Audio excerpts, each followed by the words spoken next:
Hi, everybody. My name is Brett Clemson, and I will be talking to you about the Green Tides Project. The Green Tides Project is an initiative to measure the sustainability metrics set out by the United Nations. We'll be looking at four SDGs and specifically. We'll be looking at SDG 1, no poverty, SDG 4, quality education, SDG 10, reduced inequalities, and SDG 16, peace, justice, and strong institutions. I chose these four inequalities because I do think, sorry, these four measurements, SDGs, because I think they highly represent the city of Imperial Beach.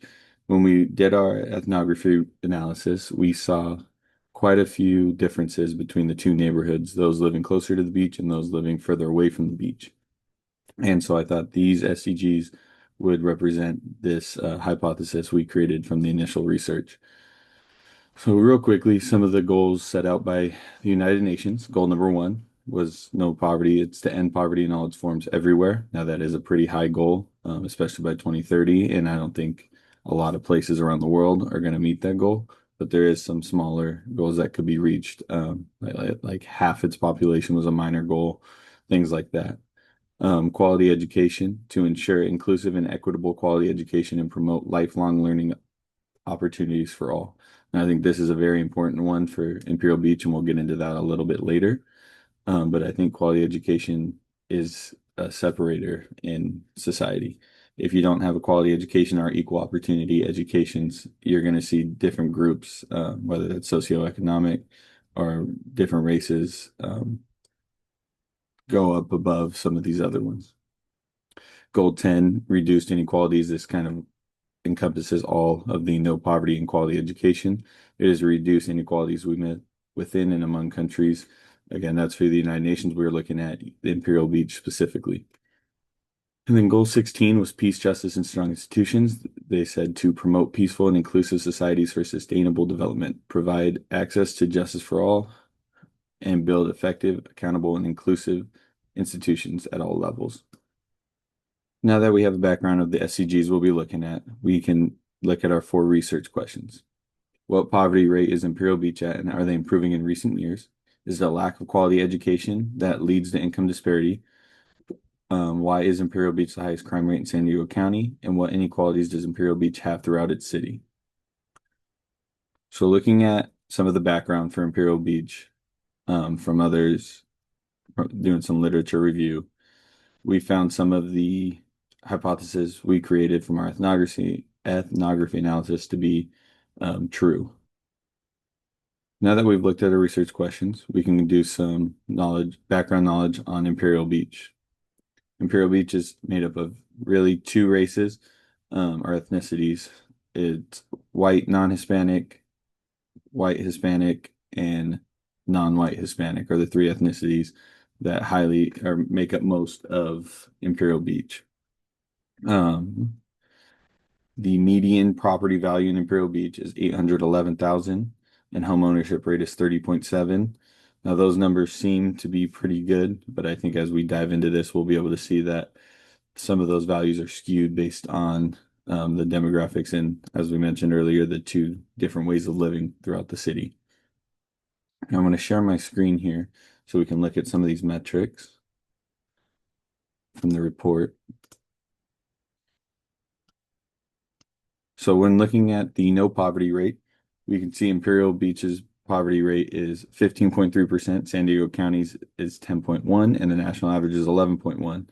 So when looking at the remaining cities around it, Imperial Beach has a higher poverty rate by quite a bit. 5% pretty high difference there.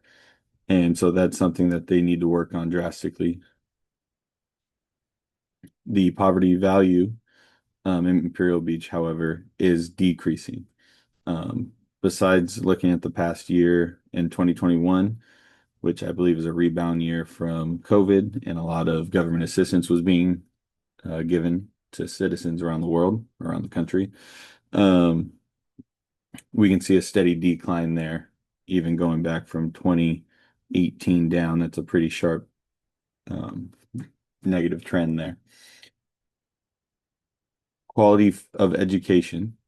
I think this graphic shows the big difference of Imperial Beach and what it mainly needs to work on. So this is a graph of, sorry, this one is not Imperial Beach specifically. This is just the median value of weekly earnings and unemployment rate based on your degree of education. So as you can see, the higher education you have, the higher weekly earnings you have on average. And then the higher education you have, the lower unemployment rate you have on average. I don't think that should be big news to anybody, but that just highlights the importance of quality education. And this chart shows the higher or the total enrollment rate of college students around the world. As we kind of feel going through college, these numbers back it up. There's a lot more students enrolling in college every day, and knowing the importance of getting that degree to help with, again, this higher chart here, higher weekly earnings and a lower unemployment rate. So reduced inequalities. This, again, kind of encompasses the previous two topics we talked about. And the big difference here we see, it can be in income, education, property value, way of living. And we put a graph out here for uninsured people, and the white people in San Diego or Imperial Beach have a lower uninsured people percentage, sorry, than the remaining races that we see on this chart, which is Asian, Latinx, multiracial, and another race. The way of living between the demographics we see with, again, the two main races or ethnicities that live in San Diego County and Imperial Beach specifically is white and Hispanic. So the way of living separating the white and Hispanic people is pretty drastic, and we'll dive into this a little bit more too when we look at our ArcGIS map, but the numbers continue to back it up and the data keeps showing that. So peace, justice, and strong institutions.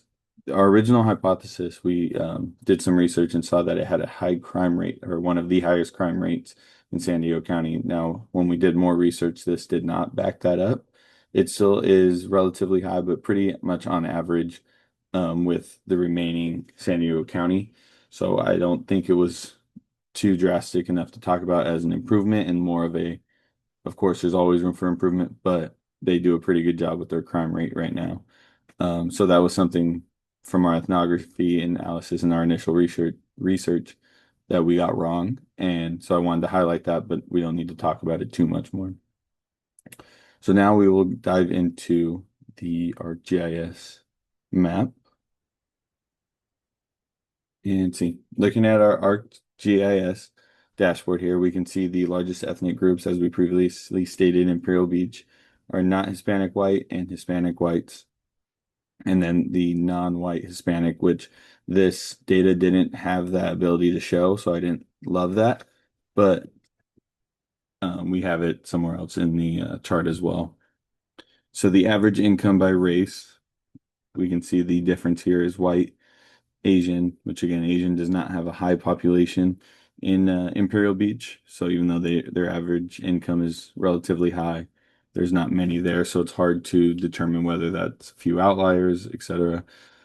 And then the dip is Hispanics and Blacks at 52.4 and 43.2K for their medians, which is about 6,000 lower, and the big drop off there, about 15,000 lower on the median. So those are some pretty heavy numbers to look at. And again, I think it all goes back to the quality of education, which can be seen here. So looking at Imperial Beach, which is outlined here in this red, we can see based on the green legend here, it's a barely light green. So we're looking here at this second tier.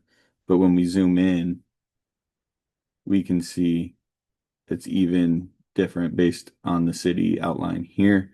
So those closer to the beach tend to have a higher median income than those living further away from the beach. And then if we take a look at the dark red circles, those are going to be higher education, bachelor degrees are higher, which are a little bit bigger in the closer to the beach areas, which, as we saw earlier, tends to lead to higher income, less unemployment rate, and the high school education percentages here, again, further away from the beach. Throughout the project Green Tides, I was looking into the city of Imperial Beach and measuring certain sustainability metrics to analyze areas of improvement. We made assumptions at the beginning using our ethnography analysis, further explored those assumptions using previous works in online literature, and conducted our own research using online data to confirm the initial hypothesis. Imperial Beach's main issue comes from SDG 10, reducing inequalities. It does connect to the other SDGs we talked about as well, since the inequalities range from poverty, education, healthcare, and median income. Being close to the border does cause more inequality issues, as we mentioned, with legal and language barriers. However, throughout the project, we were able to compare Imperial Beach to the rest of San Diego County, which has the same challenges to overcome. Imperial Beach must begin to take a look at the easternmost part of the city and create projects and show effort to build up the rest of the city to accomplish sustainability goals by 2030.